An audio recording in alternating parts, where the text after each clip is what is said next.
नमस्कार दोस्तों, आज आपकी मुलाकात एक ऐसी महिला आईपीएस अधिकारी से कराता हूं जिन्हें अपनी ड्यूटी के प्रति पाबंद होने की सजा दी जा रही है, जिन्हें अपनी ईमानदारी का खामियाजा भुगतना पड़ रहा है, जिन्हें अपनी वर्दी की शान कायम रखने के जुर्म में छुट्टी पर भेज दिया गया है। 33 साल की इस महिला आईपीएस अधिकारी का नाम है इल्मा अफरोज। यूपी के मुरादाबाद की रहने वाली है, लेकिन हिमाचल काडर की आईपीएस अधिकारी है। ऐसी आईपीएस अधिकारी जिसने नशे के सौदागरों के खिलाफ अभियान चलाया, जिसने खनन माफिया के खिलाफ मोर्चा खोला, जिसने अपने इलाके के तस्करों को सलाखों के पीछे भेजा। लेकिन फिर आखिर ऐसा क्या हुआ कि इस तेज तर्रार आईपीएस अधिकारी को हिमाचल सरकार की तरफ से लंबी छुट्टी पर भेज दिया गया? आखिर इल्मा अफरोज का क्या गुनाह है कि उन्हें ड्यूटी से रुखसत करके छुट्टी पर भेजने की ऐसी सजा दी गई है? 7 नवंबर को राज्य सरकार की तरफ से इल्मा अफरोज को छुट्टी पर भेजा गया और आज 29 नवंबर है, यानी 22 दिन हो गए। किसी को नहीं पता कि इल्मा अफरोज कब अपनी ड्यूटी वापस ज्वाइन करेगी। हिमाचल प्रदेश के मुख्यमंत्री ने मीडिया के सवालों का सामना करते हुए महज यह कहकर पल्ला झाड़ लिया है कि इल्मा अफरोज छुट्टी पर गई हैं, इसके अलावा कुछ भी नहीं है। दूसरी तरफ कई रिपोर्ट में कहा जा रहा है कि हिमाचल के बद्दी जिले में पोस्टिंग के दौरान कांग्रेस विधायक से विवाद के बाद इल्मा ने एसपी ऑफिस से अपना सामान समेटा और अपनी मां के साथ यूपी के मुरादाबाद लौट गई। कहा तो यह भी जा रहा है कि हिमाचल सरकार उनका ट्रांसफर करना चाहती है, लेकिन हाईकोर्ट में चल रहे एक यौन शोषण के केस की वजह से उनका ट्रांसफर नहीं किया जा सकता, इसलिए उन्हें लंबी छुट्टी पर भेज दिया गया है। तमाम खबरों के बीच इल्मा अफरोज ने अब तक तो एक तरह से चुप्पी साध रखी थी, लेकिन बुधवार को कुंदरकी के एक कार्यक्रम में पहली बार इल्मा अफरोज ने अपनी चुप्पी तोड़ी। मुरादाबाद जिले के कुंदरकी इलाके की रहने वाली इल्मा अफरोज इन दिनों अपने गांव में है, अपने घर पर है, अपने परिचितों और रिश्तेदारों के बीच रहते हुए 2 दिन पहले इल्मा अफरोज कुंदरकी के हबीबी कॉलेज में पहुंची थी। पहले आप इल्मा अफरोज को सुनिए, फिर आगे की कहानी कि आखिर एक युवा आईपीएस अफसर को क्यों छुट्टी पर भेजा गया, या ऐसी क्या नौबत आ गई कि उन्होंने अपनी छुट्टी को दोबारा एक्सटेंड किया। आखिर कब इल्मा अफरोज वापस ड्यूटी ज्वाइन करेगी? पहले सुनिए क्या कह रही है इल्मा चुप्पी तोड़ते हुए। कुंदरकी में रह के मैंने डिसाइड किया था कि ऑक्सफोर्ड में पढ़ना है, तो मैं पहुंच गई ऑक्सफोर्ड ना। मैंने डिसाइड किया था कि संयुक्त राष्ट्र में काम करना है, यूएन में, तो कर लिया। मैं डिसाइड किया था कि अमेरिका जाना है, तो चली गई न्यूयॉर्क सिटी में काम करने। फिर मैंने डिसाइड किया न्यूयॉर्क में कि मुझे अपने देश के लिए काम करना है, तो मैं वापस आई और मैंने सिविल सेवा की परीक्षा दी। फिर जब चयन हो गया इंडियन पुलिस सेवा में, तो मैंने डिसाइड किया कि अब जिले में काम करना है लोगों के लिए, तो जिले की पुलिस अधीक्षक बनी बद्दी की। और मैंने अच्छे से दिल लगा के, मेहनत से, मोहब्बत से काम किया जिले में। नशों के खिलाफ, चिट्टा नशा, गंदे नशे, उनके खिलाफ अभियान चलाया। युवाओं को, बच्चों को गंदे नशों से बचाया। जो बड़े बड़े ड्रग तस्कर थे, जो गंदे नशों का कारोबार करते थे, उन्हें जेल की सलाखों के पीछे पहुंचाया। जो खनन माफिया थे, जो तस्करी करते थे, जो बच्चों की जिंदगी खराब कर रहे थे, उन्हें नशे के इंजेक्शन बेच के उनके खिलाफ अभियान चलाया जमीनी स्तर पर और तस्करों को जेल भिजवाया। खनन माफिया पे लगाम कसी, ये सारा काम जिले में जाके किया। कुंदरकी के हबीबी कॉलेज में स्टूडेंट्स के बीच अपने मन की बात करते हुए इल्मा अफरोज ने अपनी कहानी भी सुनाई और ये भी बताया कि कैसे उन्होंने हमेशा अपनी ड्यूटी निभाई। इल्मा ने यह भी बताया कि कैसे उन्होंने बचपन में ही अपने पिता के निधन के बाद अपनी पढ़ाई पूरी की। दिल्ली के सेंट स्टीफन कॉलेज से ग्रेजुएशन किया, ऑक्सफोर्ड यूनिवर्सिटी से पीजी किया और जीवन में जो ठान लिया वो हासिल किया। ईमानदारी और सच्चाई और नेकी के रास्ते पे चलना है। नेकी और सच्चाई का जो रास्ता है ना, वो कांटों से भरा है, लेकिन उसको छोड़ना नहीं है। ईमानदारी से काम करना है और नेकी से काम करना है, सच्चाई से काम करना है। और बच्चों, देश के लिए काम करना है। सारे बच्चे मेरे साथ बोलो, जय हिंद, जय हिंद, जय हिंद। अपने बारे में इल्मा अफरोज ने कॉलेज के छात्रों को बहुत कुछ बताया। सिर्फ ये नहीं बताया कि हिमाचल सरकार ने उन्हें छुट्टी पर क्यों भेजा, या फिर उन्होंने अगर खुद इतनी लंबी छुट्टी ली तो उसकी वजह क्या है। मीडिया रिपोर्ट्स के मुताबिक 6 नवंबर को इल्मा अफरोज मुख्यमंत्री की अध्यक्षता में होने वाली डीसीएसपी की बैठक में हिस्सा लेने के लिए शिमला गई थी। शिमला से ही इल्मा रातों रात बद्दी लौटी, जहां वो पोस्टेड थी, अपना सामान समेटा और कुंदर की चली गई। हिमाचल सरकार ने बद्दी में एसपी के पद पर विनोद कुमार नाम के एक अफसर की इस बीच तैनाती कर दी है। इंडियन एक्सप्रेस की खबर के मुताबिक पहले वो 7 नवंबर से 21 नवंबर तक यानी 15 दिन की छुट्टी पर गई। बाद में 27 नवंबर तक की छुट्टी बढ़ने की खबर आई और अब खबर है कि 5 दिसंबर तक इल्मा ड्यूटी ज्वाइन नहीं करेंगी। अब जरा इसको सिलसिलेवार ढंग से समझिए कि पूरा मामला क्या है, मीडिया रिपोर्ट्स के हवाले से। तेज तर्रार अधिकारी के तौर पर पहचान बनाने वाली 2017 बैच की आईपीएस अधिकारी इल्मा अफरोज को 7 जनवरी 2024 को हिमाचल के बद्दी का एसपी बनाया गया था। जुलाई खत्म होने तक सब कुछ ठीक ठाक रहा, लेकिन अगस्त के पहले हफ्ते से ही वो सत्ताधारी दल के विधायक की आंखों में खटकने लगी थी। इसकी वजह यह बताई जा रही है कि इल्मा अफरोज बिना दबे, बिना झुके, बिना किसी की परवाह किए अपना काम कर रही थी। दैनिक भास्कर की खबर के मुताबिक इल्मा अफरोज ने अपने जिले में कार्यभार संभालने के बाद नशा और अवैध खनन के खिलाफ बड़ा ऑपरेशन शुरू किया। छोटे मोटे अपराधियों के बाद जब बड़ी मछलियों पर शिकंजा कसा जाने लगा तो सत्ता में बैठे उनके हिमायती इल्मा पर दबाव बनाने लगे, उसकी घेराबंदी करने लगे। लेकिन इल्मा ने बिना डरे, ताकतवर लोगों के प्रभाव में आए बिना, किसी के दबाव में आए बिना सिफारिशों को दरकिनार कर अपना अभियान जारी रखा। इसकी जद में दून के कांग्रेस विधायक रामकुमार चौधरी भी आ गए। यह मीडिया रिपोर्ट्स में कहा जा रहा है। यहीं से टकराव और साजिश की पूरी कहानी शुरू होती है। द प्रिंट ने 15 नवंबर को अपने सूत्रों के हवाले से रिपोर्ट में लिखा है कि कांग्रेस विधायक रामकुमार चौधरी अपने कारोबार में इल्मा अफरोज से फेवर चाहते थे, लेकिन इल्मा ने उन्हें इंटरटेन नहीं किया और अपना काम ईमानदारी के साथ करती रही। मीडिया रिपोर्ट्स के मुताबिक अगस्त के पहले हफ्ते में इल्मा के कानूनी हंटर की जद में विधायक रामकुमार चौधरी आए। अवैध खनन में लगे रामकुमार चौधरी की पत्नी के वाहनों का ऑपरेशन खनन माफिया के तहत चालान काटा गया, जिसके बाद इलाके की एसपी इल्मा से उनका टकराव शुरू हुआ।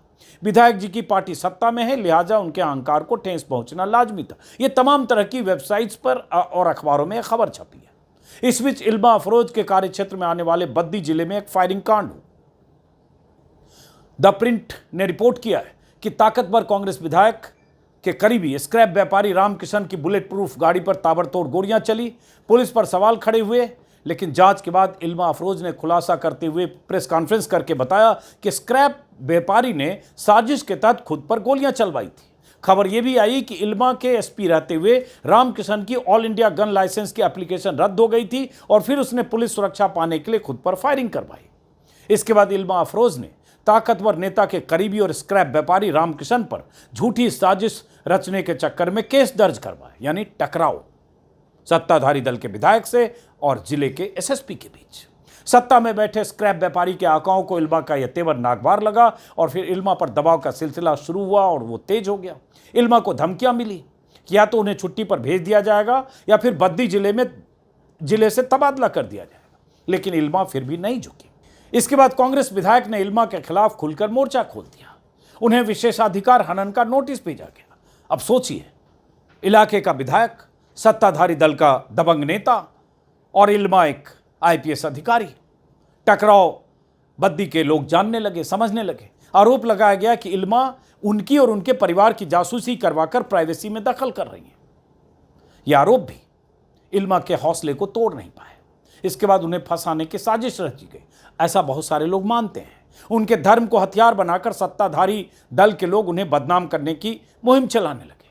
दैनिक भास्कर की खबर के मुताबिक इल्मा अफरोज को बदनाम करने के लिए उन पर एक और बड़ा आरोप लगाया गया कि वो मुसलमानों को थोक के भाव में गन लाइसेंस दे रही हैं। हालांकि बाद में पता चला कि यह आरोप भी बेबुनियाद है या इल्मा की छवि खराब करने के लिए यह आरोप लगाए गए। हिमाचल के मंडी के आरटीआई कार्यकर्ता अरविंद कुमार ने जब इल्मा के कार्यकाल में गन लाइसेंस देने के बारे में जानकारी मांगी तो पता चला इल्मा अफरोज ने अपने 9 महीने के कार्यकाल में 50 आवेदकों की पुलिस वेरिफिकेशन कराई थी, जिसमें 48 बहुसंख्यक और 2 मुस्लिम थे। इल्मा ने ये सभी आवेदन को एडीसी यानी एडिशनल डिस्ट्रिक्ट मजिस्ट्रेट के पास भेजा था, जिसमें सिर्फ एक मुस्लिम को गन लाइसेंस मिला, वो भी नया लाइसेंस नहीं बल्कि पारिवारिक सुरक्षा के लिए लाइसेंस उनके नाम ट्रांसफर हुआ।